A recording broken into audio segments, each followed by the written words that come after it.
Thank you very much. Hi, everyone. So in this session, I would actually like to explore what sets Bitcoin apart from other cryptocurrencies. And so obviously, there's a lot of factors to take into account. I've only got 19 minutes and 47 seconds, so I'm just going to focus on some of the key considerations here. But so just before we start, what is actually Bitcoin? So Bitcoin is a digital asset, and I would actually call it a synthetic commodity money. So synthetic, it's just in a digital realm. It doesn't have physical nature, so it's something abstract. Commodity, because it doesn't have a formal issuer, so it's nobody's liability.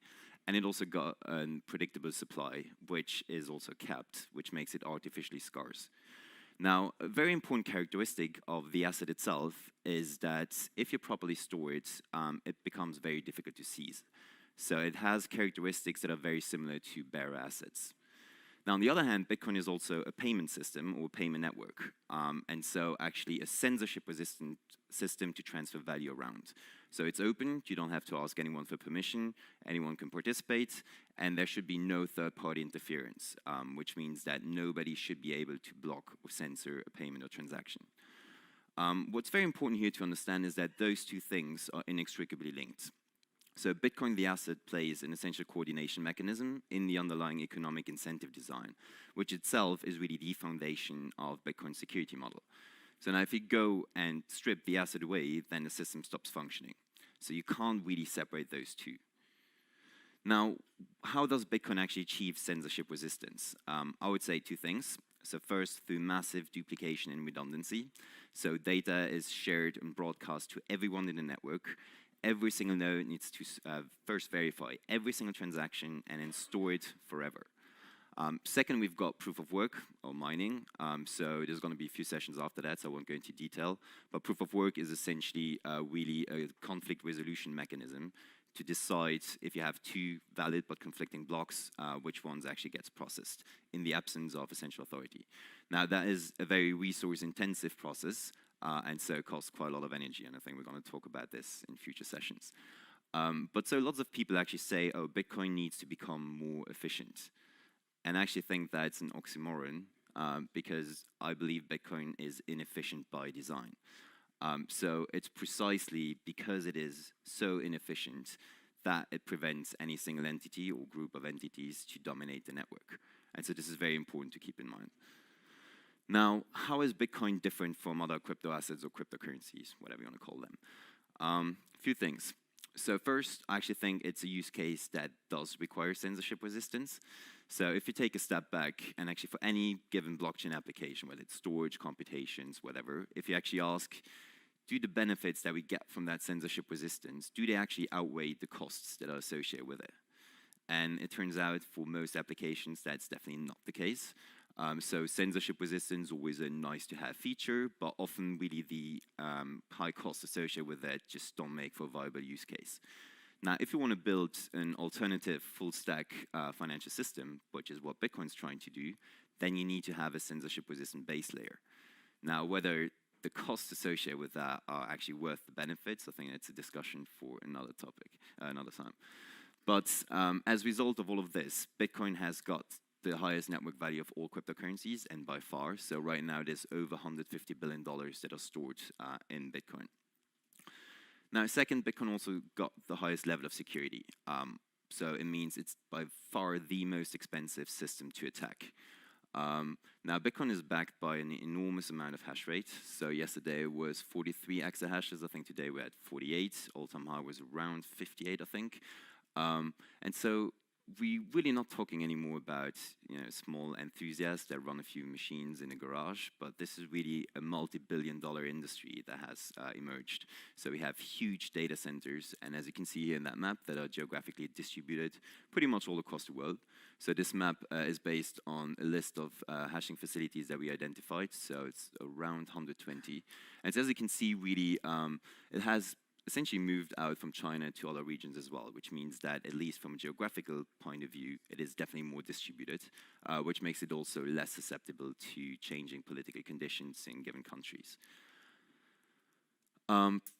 third, I would actually say Bitcoin is the most decentralized cryptocurrency system out there. Now, just one note, decentralization, many cryptocurrency projects think that this is a goal that you want to achieve, but it's actually rather a means to an end, and that end being precisely censorship resistance. Why do I put decentralized in quotation marks? Because it's a very ill-defined, muddy concept. That is also very difficult to measure. But there's, however, some data points that we can have a look at. So, for example, there's over 100,000 nodes on a global level. So you can see they're pretty much nicely geographically distributed as well. Actually, Bitcoin got a very wide coin distribution. So we estimated there are at least 50 million holders or users. And those range really from individuals to large institutions. So it's, in terms of distribution, it's definitely more distributed than other cryptocurrencies. Now, hashing used to be pretty centralized 2 years ago, mostly in China. Now, as we can see from the previous chart, essentially it is definitely less centralized. Also, mining pools have a lot less power than generally believed. So they're constantly put in check by all these hashers because switching costs are very low. So if my mining pool operator, which I essentially use as a service provider, misbehaves or I disagree with the pool policy, I can very easily switch to a different pool, and that keeps a check on pool behavior. Bitcoin also got a relatively healthy developer system, ecosystem, so you have multiple different implementations, lots of developers working on different projects. And then finally, a point that I'm going to get back to at the end of the presentation is, I think the key feature of Bitcoin is that it's very resistant to change, so you can't easily change any system rules. Now, looking at activity, Bitcoin also has the highest activity and usage levels. So just looking at on-chain activity, for example, so if we remove change transactions and non-economic transactions, then actually on any given day, on average, Bitcoin transfers $5 billion of value across the network. Now, also in terms of transactions, generally on average, it's around 300 to 400,000 transactions, which represent roughly 600,000 plus payments per day. Now, also looking at trading volumes, so if you remove all the wash trading and all the fake volumes and so on, you get to a number that's close to $1 billion a day. Now, also lots of people actually, say that Bitcoin is a store of value and still needs to get the unit of account and medium of exchange function. But I would actually argue that it already is a medium of exchange and unit of account in the cryptocurrency ecosystem. So pretty much every single cryptocurrency is quoted against Bitcoin. And if you measure portfolio performance, you always take Bitcoin as a benchmark. So in the cryptocurrency ecosystem, it already acts or has all three functions of money. Now, also in terms of asset support, so if you look at what do service providers actually support, so that's wallets, payment service providers, exchanges, Bitcoin is pretty much universally accepted, a lot more than any other asset. And also we can see really a sort of institutionalization that kind of like has started over the last 2-3 years. So we've got new, or rather incumbents, regulated entities, institutions that try to provide regulated services that make institutions comfortable. So we have new financial products such as futures, trackers and so on, new exchanges that launch, as well as custody solutions. And what's interesting to note here is that this institutionalization seems to be pretty much limited to Bitcoin alone, with a very few exceptions. So what makes Bitcoin now different from other crypto assets? I think it's mainly 3 things, although again, I don't have too much time, unfortunately, to go into all factors. But really, the key is the first mover advantage, I would say, and the network effects as a result. So Dan likes to refer to Bitcoin's immaculate conception. So what he means by that, and I don't want to put any words in his mouth, but is that there's an anonymous founder that left the project, so completely disappeared. Initially, it has relatively fair distribution, so pretty much anyone could participate, just having a computer, provided, of course, they knew about Bitcoin. And so what that means is really that Bitcoin was relatively decentralized right from the start. Now, if you have any new coin that launches today, you can't really avoid having some sort of centralized controller element in that project before you can actually bootstrap it. Now, also, something that people often tend to forget is that Bitcoin had a more or less 2-year grace period before actually people started realizing that Bitcoin was there. So during the first 2 years, almost nobody knew about it, which meant that developers had time to actually focus on protocol development, make it more robust, and fix bugs before essentially others could really attack it. Now, if you launch any coin today, it will essentially be under attack right from day one. And then third, I think it's pretty obvious. So Bitcoin's got brand recognition, which I think we all agree on. So any blockchain news always makes a reference to Bitcoin. Everyone has heard about Bitcoin, although many don't really understand what it is. So really, in terms of brand recognition, Bitcoin trumps any other cryptocurrency. And so really, we have that kind of positive feedback loop here, where you have users that use the system, which drives up prices and as a result, network value, which then incentivizes hashers or miners to actually add more hashing power, which creates more security for the network, which then over time again drives network activity. And the thing is today, it's really almost impossible to recreate the same economic incentives that actually pay for the security. So to get a network value that is high enough to incentivize miners to actually provide that service to secure the network is really, really difficult today to actually bootstrap that right from scratch. Second, I think, really is the design philosophy in Bitcoin. So it's really based on a security-first approach or mindset. So really the key is to ensure the liveness of the system. So let's avoid at any cost anything that might disrupt the network. And so this also explains then the focus on or preference towards soft forks over hard forks when upgrading the network, as those are backwards compatible and less disruptive for the network. But also focus on the base layer, keeping it as dumb as possible, so with very limited functionality, to reduce attack surface. And as a result, you focus more on optimizing that base layer and actually scale in different layers. So you build different systems and layers on top of it, which each might have different functionality and also different security assumptions. And then any proposed change really has to go through an extensive and long scrutiny. So just taking SegWit as an example, it took more than 2 years of testing before it actually got added to the code base. So it's all of this design philosophy, which is very different from many other cryptocurrency projects, which really have a move fast, break things attitude and be a lot more flexible. And so this ties really in the final point, which I personally think is the most important thing, is Bitcoin's widget social contract. So what I mean by that is that essentially cryptocurrencies are more socio-economic systems rather than just purely technical systems. So essentially you can liken it to a sort of social contract that is implicit and agreed upon by all participants in the network. Now, that social contract determines the key properties of that cryptocurrency. So in the case of Bitcoin, for example, it would be the 21 million coin limits and other factors that actually make Bitcoin what it is today.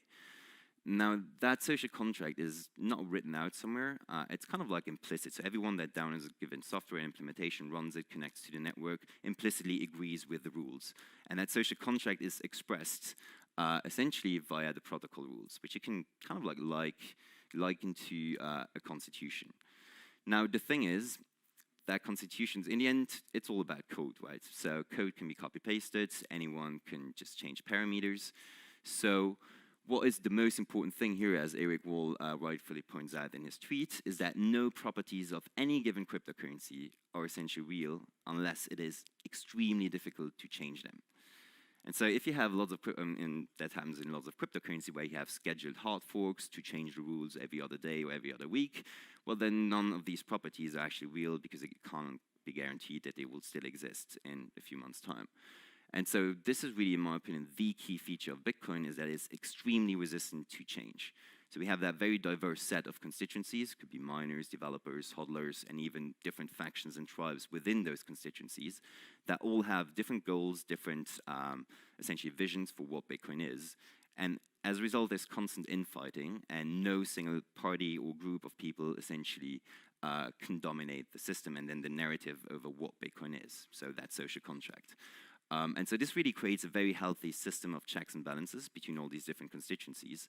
And so just to give an example, so we've had that civil war going on in the Bitcoin community over block size debate. And so if you can't even agree to increase the block size from 1 megabyte to 2 megabytes, you can be reasonably sure that the 21 million coin limit will also never find agreement to actually be changed. And so another example would be SegWit 2x, so kind of like that corporate takeover that actually got fought off by an intolerant minority that was very vocal about it and actually caused all the businesses to reconsider their strategy. So that just shows that Bitcoin is extremely resistant to change, and that is precisely what makes its key properties as real as they can get. Okay, just for the end, just like a few cautionary words as well. So it's not a panacea either. So let's not forget, as Giacomo pointed out, it's still an experiment. Now, there are many challenges and open issues that still remain. So, for example, scaling, privacy, fungibility. But of course, there's also interesting new projects that work on facilitating these. Now, one question that came up quite a lot in the past few days is the viability of the economic incentive model. So when the block subsidy drops or approaches zero, will fees actually be able to compensate for that loss in subsidy? And if yes, does that then mean that only a very small set of large institutions will be able to use a base layer? And if yes, what does that actually mean for Bitcoin itself? Now, also one thing is we often refer to Bitcoin as being censorship resistant. But the thing is, you can only find out how censorship resistant it is if it actually gets attacked, and ideally by very large let's just say state level actors. Now, the thing is, has Bitcoin already been truly battle tested? We don't really know. I don't think so, actually. So it's been very robust, but these attacks were very, very small compared to if a very powerful state actor tries to actively disrupt it. So right now, Bitcoin is censorship resistant, yes, but the actual litmus test is really if somebody actively tries to shut it down. And then finally, also regulations. So we have these two types of those sides of the ecosystem that kind of like diverge. One is the more regulated side, and then the other one is the offshore unregulated side, including mixers and shady exchanges. And the thing is, how can we bridge both worlds without actually sacrificing some of the key properties that make Bitcoin what it is? But then again, there's also reason for optimism. So Bitcoin has demonstrated tremendous resilience and robustness over the last years. It's been operating for over 10 years now with near zero uptime, near zero downtime, actually. And so that and all the developments on top of it actually make me very confident in it. But again, let's not forget, it's still an experiment, and there's still lots of things we actually do not understand about Bitcoin, including that social contract, who is participating in it, who can influence it, how does it form and evolve. Even the economic incentives are still very poorly understood. So there's lots of research that needs to be done. But yeah, that's it. Thank you very much. So feel free to drop me an email whenever you have a question, and I'm happy to contribute it.